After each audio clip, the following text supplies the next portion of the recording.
dojo is where we talk about our latest projects and insert Dolph Lundgren references into them. Many of them. Yes, I'm Ren Note.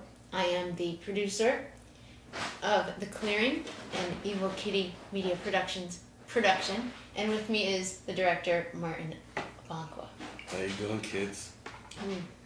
I'm drinking Schweppes ginger ale. So am I. We drink in various glasses to make it look like we're drinking alcohol, but we're not. It's one of our movie tricks. Mm-hmm. As is the insertion of Dolph Lundgren. So, Ren, let's talk about why we had the vision to do... What's the movie called again? The Clearing. Oh, yeah, that's right. It really dates back to the vaudevillian era. Yeah. I remember I was at a speakeasy, and I had a little bit too much Schweppes ginger ale, and I was lying in the supine position, supine, contemplating the bedlam of the outside world, and I thought, I need to clear my mind. The clearing. Well, when we both sat and we honestly thought about, let's make a movie. I at the time was working on a screenplay called Blood. And I wanted to do a little bit more backstory, but I didn't want to tell anything in any particular order. So when I came to you and I said, hey Ren, I'm tired of dealing with the Hollywood rigmarole. Like that? Like yes. That? It reminds me of a drink I used to have. I think it was a Rob Roy. Rob Roy. Back in the speakeasy. Back in vaudeville. Yes. In a vaudeville. In a vaudeville. Who wants to live forever, Martin? Who wants to live Duncan MacLeod. forever? So I said, you were like, well, let's tell something about two things. Dudleytown, which is a local Connecticut legend. Yes, Dudleytown. And don't go there. Don't go there. You will get arrested. You won't get hunted. Yeah, you might get both. You might get hunted, arrested, and then something I probably can't mention because this is a family spot. Family. That's what it's about. And that's what The Clearing's about. And yeah, and so we, decided to come up with a concept that kind of bridges not only the horror I was working on, but a graphic novel series that we'll be working on later, called Ashes of Waterbury. So in that, we went on this huge task of writing the script. And with the first edit, second edit, third edit. I have to now give props to our director of photography, John Galvin, for the 4th through 86th edit. Yeah. And the insertion of such things as the speakeasy. He invented the speakeasy. The Tommy gun. The Tommy gun. The Rob Roy. The Tom Collins. It's the Tom Collins. And the invention of Schweppes ginger ale. Because it started during It started in the 1783, during the vaudevillian era, right after the Revolutionary War. Thank you, John. He's an immortal. But... yeah, we will be cutting his head off later.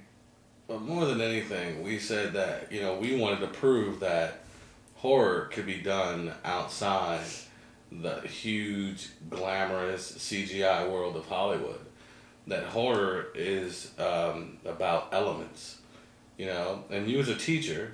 I have taught many times the elements of horror, beginning with fear. Yeah.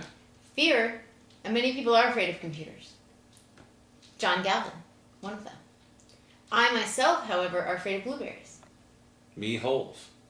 We, two of the effects we're using in this film are blueberry pie filling. There are many snake holes that you were standing on yesterday on location. We tried not to tell you about them. Just to create a world of unknown right in your own backyard. You know the woods. If you live in Connecticut, you can't not know the woods. The woods are everywhere. But to throw out there that there's a place where revenge and evil sits waiting for you.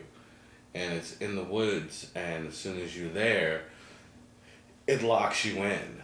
And then the horror, the fear begins. I think that's where, the basis, one of the bases of this story began. Do you want to talk about some of the other bases? Sure. Like how the story is about family and abuse. Definitely, Evil Kitty Media has its roots in domestic violence. Not that we are violent. Martin and I actually came together through the cause of domestic violence awareness, and this movie, as kind of a whole on a sub-level, deals with the different stages and the different characters involved in domestic violence and how it branches far beyond just the abuser and the abused. This clearing, this place, this energy that's there is kind of like the runoff. It is that ooze, that evil ooze. Yeah. They tried to pull that out in Ghostbusters 2, I believe. This is not red lava, though. Or like... No. Unfortunately, domestic violence does not... Ectoplasm. Yeah, it does not manifest itself in ectoplasm. Manifests itself in fleas. Yeah, because... Psychological fleas. I'm not even joking here. It's a common psychological term that abusers and victims use. Somebody who has been abused will pick up fleas from their abuser. And which brings an interesting biblical connection that you were telling me about yesterday. That, in my research, I'm a strange horror writer, and... You're a strange person. Period. Lonely guy. One of the things that I research is, demonology and exorcisms, and I've ran across, various, stories and audio files of exorcisms, and the demon always refer in the beginning of what his control is. He begins to say, I control the fleas and all things. So... It begins and ends with the fleas. Those little things that are everywhere that you choose not to look at. Yeah, insects. Insects. Like nature.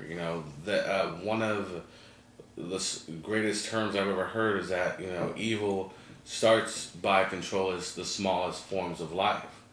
Because nature is beautiful, but yet it's chaotic, but it's real, it's raw, and evil can tend to want to control that, and then it moves up in what it controls.